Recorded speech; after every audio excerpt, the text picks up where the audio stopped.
Tarzo, un comune senza preti. Prima la morte a fine settembre di Don Angelo Lucchetta, parroco di Corbanese Arfanta, e mercoledì la scomparsa di Monsignor Francesco Taffarel, arciprete di Tarzo da 15 anni. 2 decessi arrivati uno dopo l'altro nel giro di 10 giorni, una tragedia per l'intero paese. Entrambi i sacerdoti sono deceduti durante il sonno, la causa in entrambi i casi un infarto. Don Francesco è morto con i suoi genitori, parecchi suoi familiari sono morti così.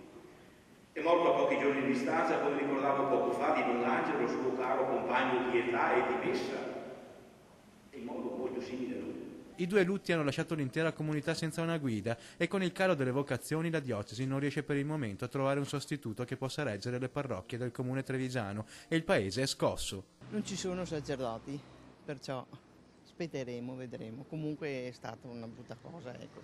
Purtroppo era già crisi prima e ci facevano dei turni e adesso è ancora peggio, non so come faranno. E il vescovo di Vittorio Veneto ha nominato amministratore parrocchiale di Corbanese Arfanta un diacono laico, Elio Cao, però non potrà celebrare messa e neppure confessare, potrà solo svolgere attività pastorale e amministrativa. Per le messe si avvarrà della collaborazione di un sacerdote direttore dell'ufficio amministrativo della diocesi, ma la parrocchia di Tarzo al momento è senza un parroco e bisognerà trovare un sacerdote all'altezza di Monsignor Francesco Taffarel, segretario di Papa Luciani per 3 anni, quando il futuro Giovanni Paolo I era vescovo di Vittorio Veneto. Umile, semplice, che darà sempre buon esempio. Era una persona tanto cara che si aveva anche confidenza perché proprio era come uno di noi.